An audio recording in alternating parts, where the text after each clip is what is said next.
안녕하세요. 자격증의 모든 것의 전기기능사 강사 이재일입니다. 제가 이번에 영진닷컴과 2025 전기기능사 필기 기본서를 출판하게 되었습니다. 그래서 이 책에 대한 내용을 바탕으로 강의를 진행을 할 거고요. 필요하신 분들은 가까운 서점이나 인터넷에서 책을 구매하실 수 있습니다.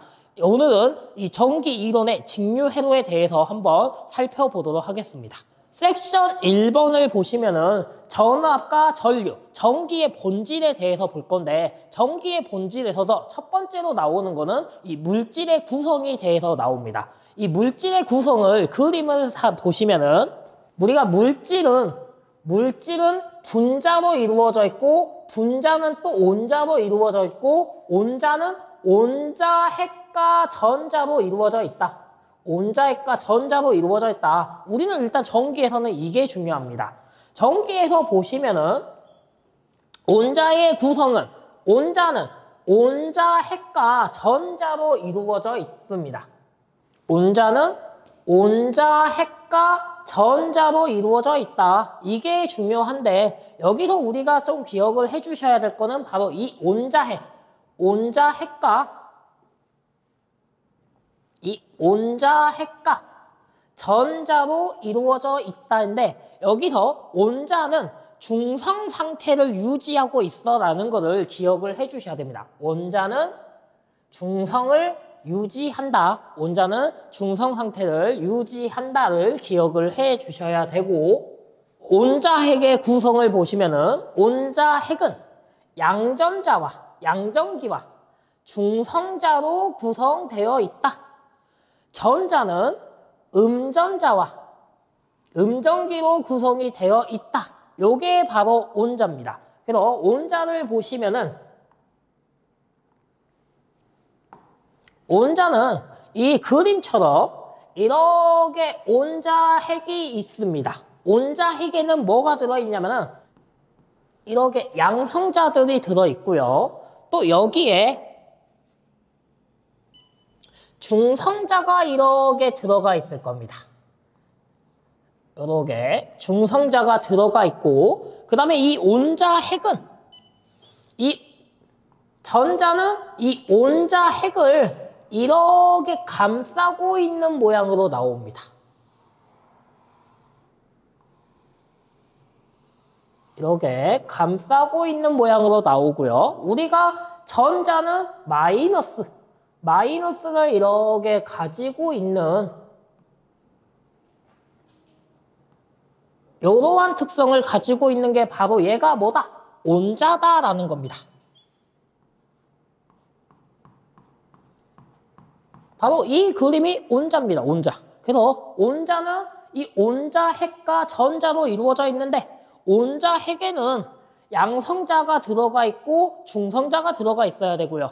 그 다음에 온자핵을 전자가 감싸고 있는 거 이게 바로 온자다라는 것을 저희가 알 수가 있습니다. 근데 여기서 중요한 거는 제가 지금 이 그림을 그렸는데 이 그림에서 양성자의 개수를 보시면은 양성자가 1개, 2개, 3개, 4개를 그렸고요.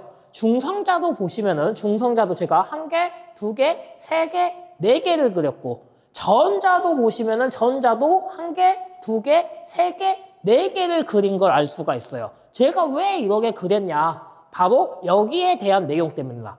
온자는 뭐라고 되어 있어요? 중성 상태를 유지해야 돼라고 되어 있어요. 중성 상태. 바로 중성 상태는 전기를 띠지 않는 아무렇지도 않는 상태를 유지해야 되기 때문에 이 양성자와 중성자와 전자의 개수가 똑같아야지만 중성 상태를 유지할 수 있다. 그래서 온자는 항상 양성자와 전자와 중성자가 똑같은 상태. 이게 바로 온자의 상태입니다. 그래서 이 온자에서는 바로 이러한 상태를 가지고 있는데 여기서 자유전자라는 게 나오는데 자유전자란 무엇이냐? 자유전자란 온자핵의 구속에서 이탈하여 자유롭게 움직일 수 있는 전자를 의미한다라고 되어 있는데요. 저는 얘를 조금 더 간단하게 설명을 해보자면은 자유전자는 전자가 자유롭게 움직이는 거야 라고 표현합니다. 전자가 자유롭게 움직이는 거, 자유롭게 움직이는 전자, 요게 바로 자유전자인데 이 자유전자는 뭐냐면요. 이 온자핵의 전자들이 이렇게 있다라고 했었어요. 근데 이 전자들이 움직일 수 있는 거예요. 뭐에 의해서요? 양성자가 전자를 끌어당기려고 하는데 멀리 있으면 끌어당기는 힘이 약해지니까 멀리 있는 이 전자들이 양성자에 의해서 벗어나서 다른 곳으로 이동하는 거. 이게 바로 저희는 자유전자다라고 하고 있습니다. 다음 장으로 한번 넘어가 보도록 하겠습니다. 자, 다음 장은 02번의 전기의 발생입니다. 전기의 발생을 보시면은 먼저 이 전기의 발생에서는 전기를 대전이 나오고 대전, 플러스 대전, 마이너스 대전에 대해서 조금 알고 있어야 됩니다. 이 플러스 대전을 보시면은 전기를 띠게 되는, 대전은 전기를 띠게 되는 현상을 저희는 대전이라고 하고 있습니다. 대전은 전기를 띠게 되는, 이 전기를 띠게 되는 이라는 말은 다른 말로 전기를 가지게 되는 입니다. 가지게 되는, 띠게 되는 현상을 우리는 대전이야 라고 볼 수가 있고요. 그럼 플러스 대전은 뭐예요? 플러스 전기를 가지게 되는 거고요. 마이너스 대전은요, 마이너스 전기를 가지게 되는, 마이너스 전기를 띠게 되는 걸 바로 우리는 플러스 대전과 마이너스 대전이라고 합니다. 근데 이 플러스 대전이 왜 발생해? 마이너스 대전이 왜 발생해? 이거를 알고 있어야 돼요.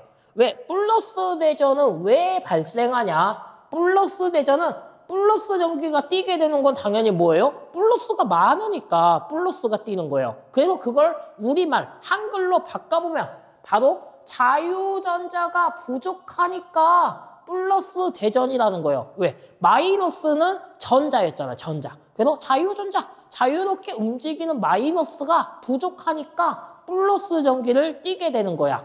반대로 마이너스 대전은 마이너스 전기를 띠게 되는 거예요. 그러면 이거는 뭐예요? 마이너스 개수가 많아졌기 때문에 마이너스 대전이 되는 거예요.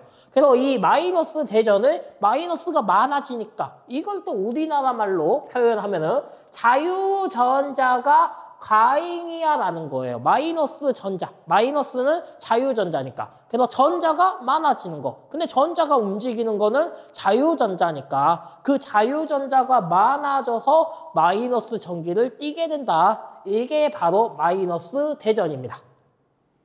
그래서 그림을 한번 보시면은 그림은 지금 이렇게 중성 상태인데 제가 아까 중성 상태는 양성자와 전자의 개수가 똑같고 여기에는 그림에는 지금 없지만은 뭐가 있어야 돼요? 사실 이 안에는 중성자도 이렇게 있어야 됩니다. 중성자도 양성자의 개수와 똑같이 이렇게 중성자도 있어야 되는데 여기서 이제 이 플러스에서 마이너스가 구성력이 약해져서 이 마이너스 자유전자가 밖으로 나가는 거예요. 그래서 밖으로 나가서 다른 새로운 온자에 여기로 붙어버린 겁니다. 그럼 지금 얘는 플러스는 4개, 마이너스는 3개이기 때문에 플러스 대전이 돼버리는 거고요. 얘는 플러스는 4개, 마이너스가 5개이기 때문에 뭐가 일어나 버린 거예요? 마이너스 대전이 일어나. 이게 바로 전기를 가지게 되는 플러스 대전과 마이너스 대전에 대한 설명이었습니다. 다음 장으로 넘어가도록 하겠습니다. 다음 03번을 보시면은 전하와 전기량입니다. 전하란 어떤 물체가 대전되었을 때 저 물체가 가지는 전기를 의미한다입니다. 전하란 어떤 물체가 대전되었을 때 물체가 가지는 전기 의미를 한다. 이게 전하입니다. 그 다음에 전기량이란 전하가 가지는 전기의 양을 의미하는 게 전기량입니다. 그래서 우리는 이 전하를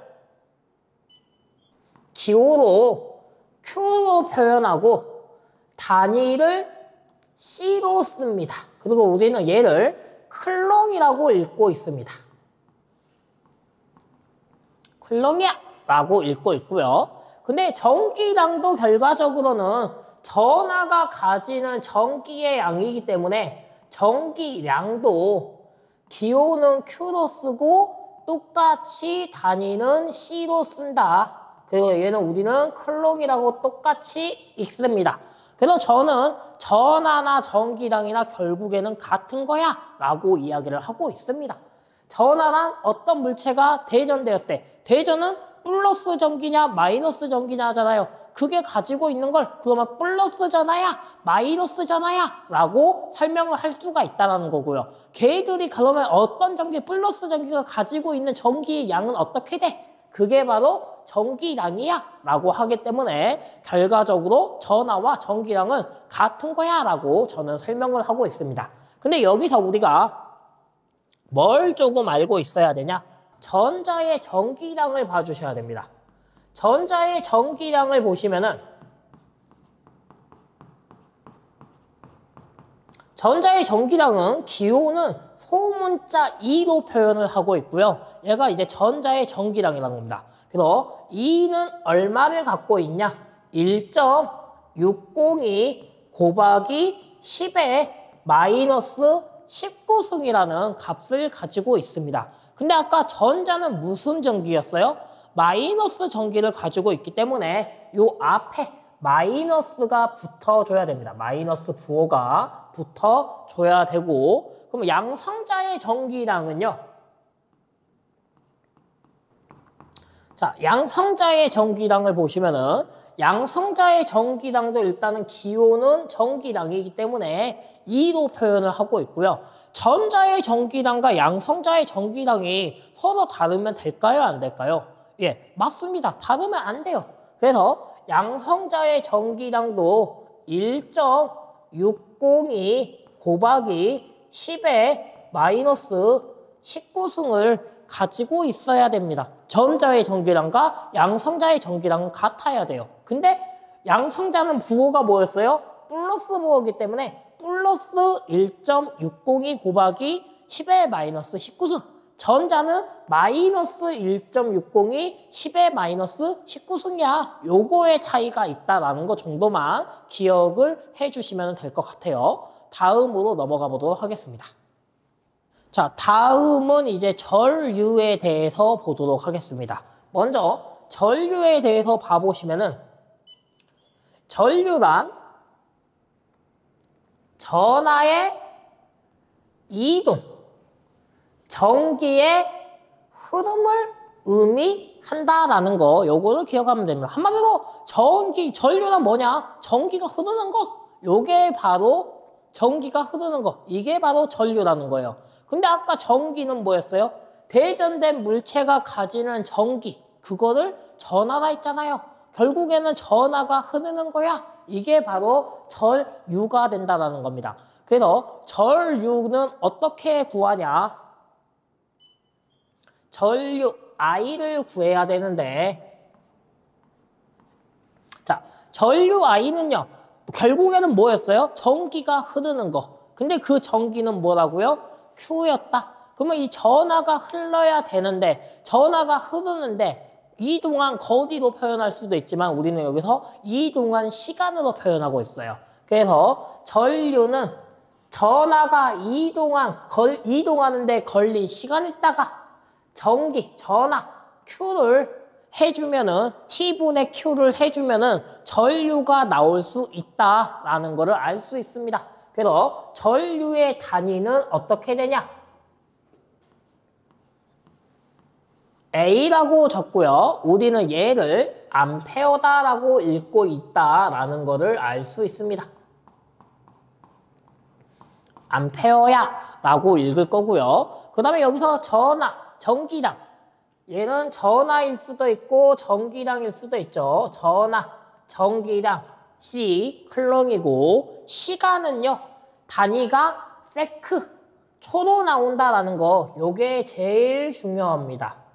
저희가 전기에서는요, 기본 초의 단위가 뭐냐면은 세크를 기본 단위로 지정하고 있습니다. 그래서 시간이 물어보면은 기본 단위가 초야, 초로 계산을 해줘야 돼. 만약에 1시간이 나왔어요. 1시간으로 계산하면 돼요? 안 돼요?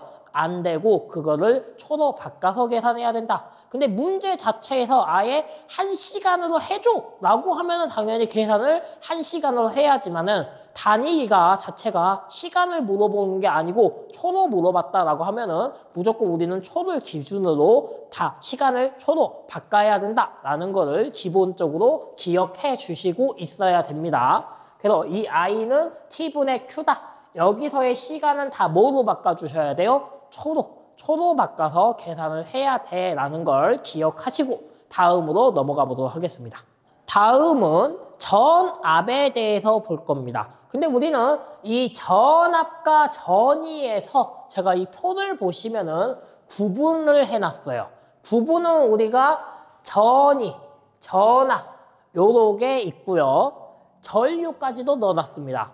그리고 의미를 보시면은 먼저 전위에 대한 의미를 보시면은 전위는 전기 회로에서 임의의 함점에 정기적인 이치압 이게 중요한 거고요.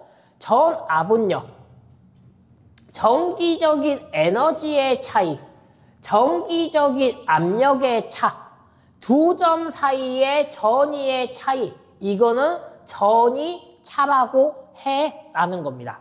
그래서 이 결국에는 우리는 이 전압과 전위를 같은 거로 보고 있어요. 전압과 전위를. 근데 전압과 전위를 같은 거로 보고 있는 이유는 뭐냐면요.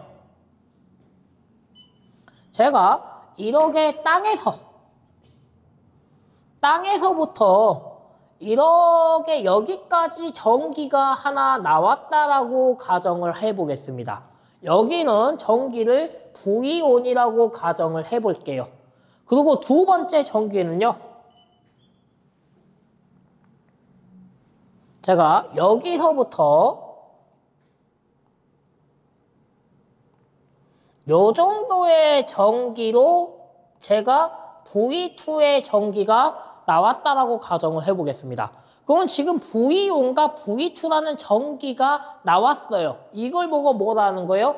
V온이 여기까지 나왔어. 이게 바로 전이에요. 전기의 이치. 그 다음에 V2는 여기서부터 여기까지의 전기가 나왔어. 이게 바로 뭐예요? 전기의 위치 전이라는 거예요.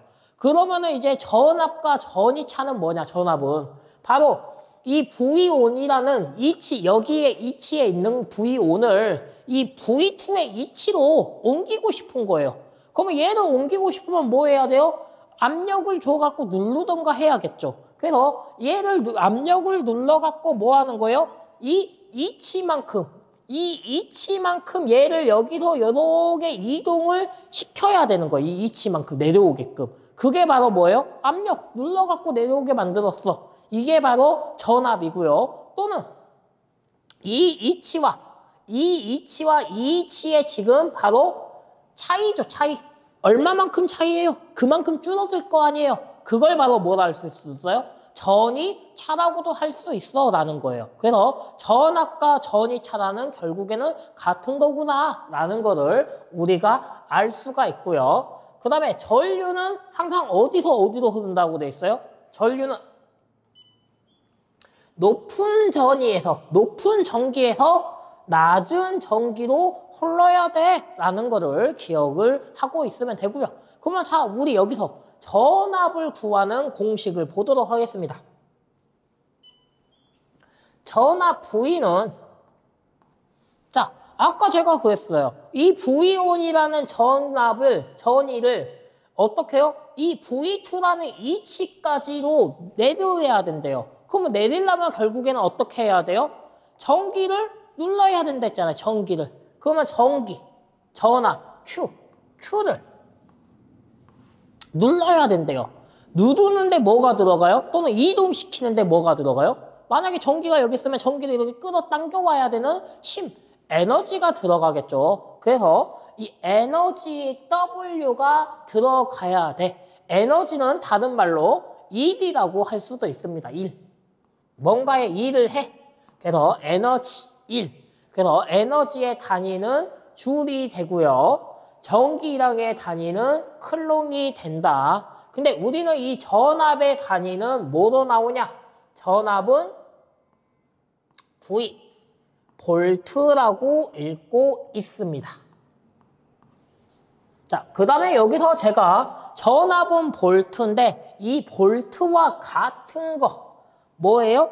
줄, 볼트와 같은 단위는 줄, 퍼, 클롱이 같다. 왜냐? 에너지의 단위는 줄이었고요. 전기량의 단위는 클롱이었기 때문에 1볼트는 줄, 퍼,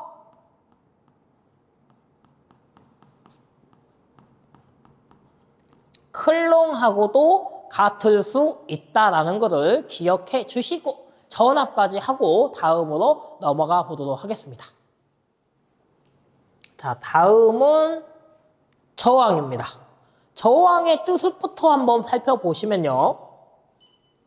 저항은 전류의 흐름을 방해하는 성질을 의미한다라는 거예요. 한마디로 간단하게 저항은 뭐라는 거예요? 전기를 방해, 전류가 흐르는 걸 방해하는 거. 이게 바로 저항이다라는 거 기억을 해 주시고요. 그래서 저항을 한번 공식을 하기 전에 자, 그러면 우리 전류는 어디에 흘러요? 전류는 어디에 흘러야 돼요? 우리 지금 쓰는 전기의 전류는? 전선에 흘러야 하잖아요. 전선.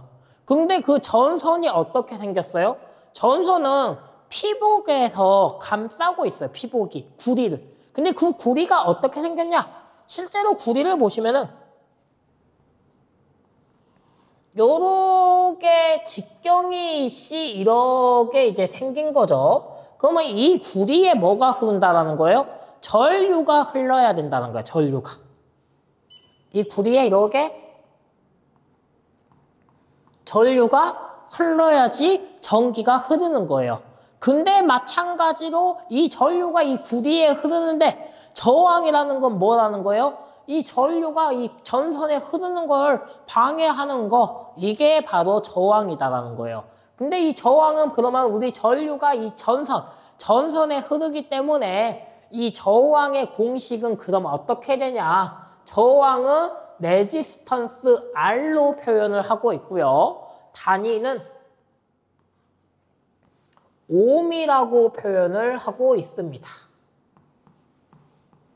저항은 옴으로 표현을 하고 있고, 그러면 우리는 이 저항 R을 그러면 어떻게 구해?를 볼 건데, 저항 R. 자, 저항은 이 전선에 있어야 된다 했어요. 전선에. 그러면 전선에 있는데, 이 전선 보시면은 전선이 어떻게 돼 있어요? 길게 누를 수도 있고, 이 구리의 직경을 크게, 구리의 면적을 크게 할 수도 있다라는 거예요. 그래서 우리는 이 저항은 전선의 단면적이 크면 클수록 적고 전선의 길이가 길면 길수록 저항이 증가돼라는 것을 알 수가 있어요. 근데 여기에다가 뭐가 포함돼야 되냐? 항상 우리는 이 전선에는 뭐가 있냐? 우리가 어떤 업체에서 전선을 만드는 업체가 있을 거예요. 그 업체에서 만들면은 생산하는 곳에서 항상 뭐가 발생하냐? 생산되는 제품에 고유 저항이라는 게 항상 있어요. 사람에도 고유 저항이 있어요. 왜? 사람 몸에도 전기가 흐르니까요. 그래서 고유 저항인데 이 고유 저항은 어떤 제품마다 있는 고유한 저항, 그게 바로 고유 저항입니다. 그래서 이 고유 저항이라는 게 있어야 돼요. 그런데 이 고유 저항은 바로 이러한 기호로 사용을 하고 우리는 얘를 뭐라고 읽냐? 노라고 읽고 있습니다. 고유 저항, 노. 그러면 이 고유 저항이 크면 클수록 당연히 뭐도 커지는 거예요? 저항 역시 커져야 돼요. 그래서 노가 이쪽으로 이렇게 들어가 줘야 됩니다. 그래서 얘는 노우 곱하기 A분의 L이라고도 표현을 할 수 있다. A분의 노우 L은 노우 곱하기 A분의 L과 같은 표현 방법이야 라는 것을 기억을 해 주셔야 됩니다. 다음으로 넘어가 보도록 하겠습니다. 다음은 4번입니다. 고유 저항에 대해서도 보셔야 되는데, 고유 저항이란 아까 뭐였어요? 어떤 물질이 가지고 있는 기본적인 저항이야 라는 거, 사람한테도 전기계적인 고유 저항이 있고 어떤 전기가 통하는 물체들, 가전제품에도 이 고유 저항이라는 게 다 있다라는 거 기억을 해 주시고요. 그럼 이제 이 고유 저항을 공식을 봐야 되는데, 우리는 이 고유 저항의 공식을 보기 전에 먼저 저항의 공식부터 보도록 하겠습니다. 아까 저항 R은 노후 곱하기 A분의 L이라는 이 공식이 있었어요. 얘는 A분의 노후 L로도 표현한다라고 했었습니다. 그럼 여기서 지금 제가 구하고 싶은 건 뭘 구하고 싶은 거예요? 고유 저항 노후를 구하고 싶어요.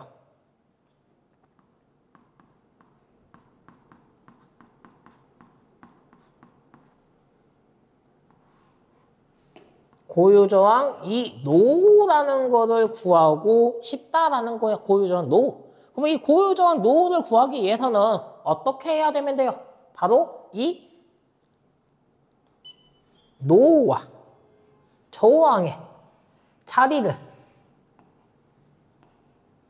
이치를 바꿔주면은 바로 고유 저항을 구할 수 있다입니다. 그래서 이 고유 저항의 자리를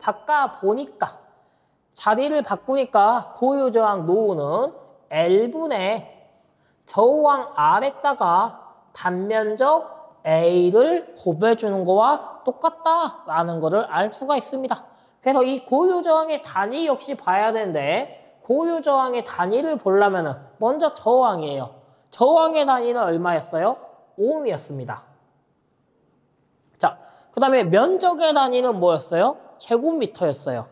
옴 곱하기 제곱미터. 그 다음에 이 나누기죠. 나누기를 우리는 뭐라고 하냐면요, 퍼라고 표현을 할 겁니다. 퍼. 그래서 옴 제곱미터 퍼. 그 다음에 길이의 단위는 뭐였어요? 미터입니다. 미터. 길이는 미터로 나오기 때문에 미터. 요걸 계산해 주시면 되는 거예요. 단위를. 그러면은 근데 미터와 미터 제곱을 뭐 할 수 있어요? 약분할 수가 있네요. 그래서 이 미터와 미터의 제곱을 약분을 하니까 결과값으로 뭐가 나오는 거예요? 고유 저항의 단위는 옴하고 미터만 나오게 된다. 옴 곱하기 미터. 그래서 우리는 얘를 옴미터야 라고 읽어라는 거를 기억을 해 주셔야 됩니다. 여기까지가 바로 저항과 고유 저항이 연동된다는 사실을 저희가 알 수가 있었어요. 다음으로 넘어가 보도록 하겠습니다. 자, 다음을 보시면은 다음은 저항의 역수입니다. 저항의 역수. 자, 저항이라는 거는 뭐였어요? 전류를 방해하는 거, 전류가 흐르는 걸 방해하는 거였어요. 그러면 그거의 역수래요. 반대음입니다. 뭐예요? 저항의 역수는 전류가 흐르기 쉬운 거, 얼마나 더 잘 흐르기 쉬워, 이거를 나타내는 게 바로 저항의 역수다라는 거고요. 그래서 우리도 이 저항의 역수를 뭐라고 표현을 하냐? 컨덕턴스라고 합니다.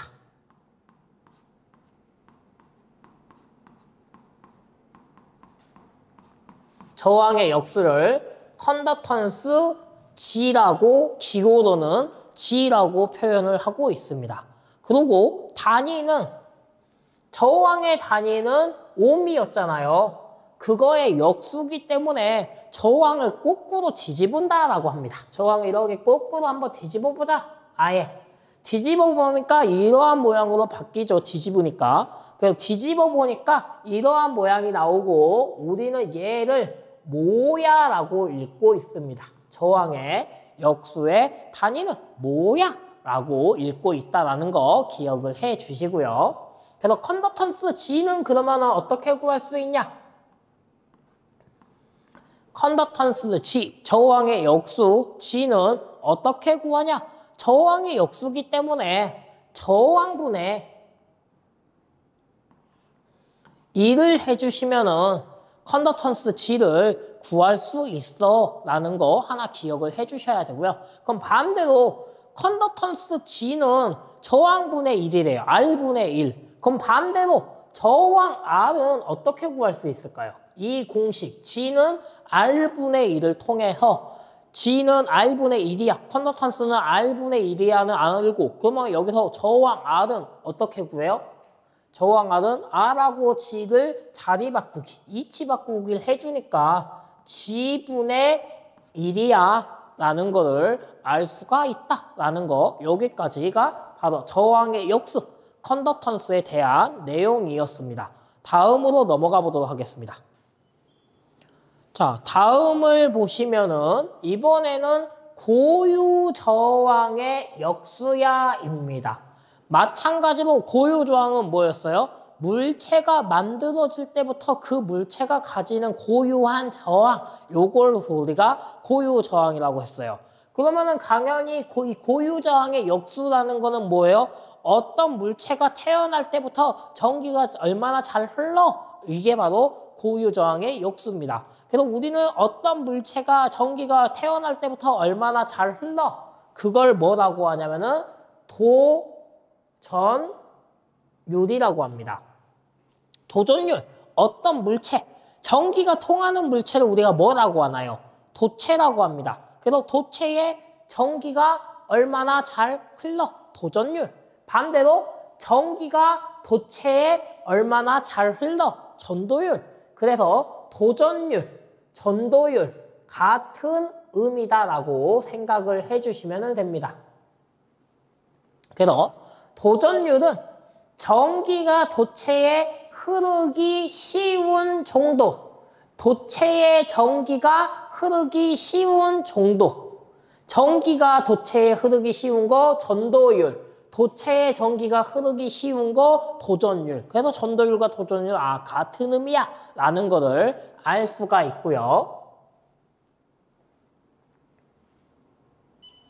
자, 그 다음은 이제 저희가 바로 그러면 이 고유 저항의 역수를 봐야 되는데 고유 저항의 역수는 뭘 한다고요? 도전율이라고 할 수도 있고 전도율이라고 할 수도 있고 얘를 기호로 동그라미에다가 사각꼭지처럼 요렇게 만들어 주시면 됩니다. 그래서 우리는 얘를 시그마라고 하고 있습니다. 그래서 시그마는 그러면은 어떻게 구해? 이걸 보셔야 되는데 자, 우리가 얘는 뭐라고요? 고유 저항의 역수라고 했어요. 말 그대로 뭐예요? 고유 저항의 반대래요. 그래서 시그마는 어떻게 구할 수 있냐? 고유 저항분의 1로 구할 수 있다라는 거 기억을 하고 있어야 돼요. 근데 여기서 중요한 거는 이 구하는 공식보다 더 중요한 거는 도전율, 전도율의 단위를 기억하고 있어야 돼요.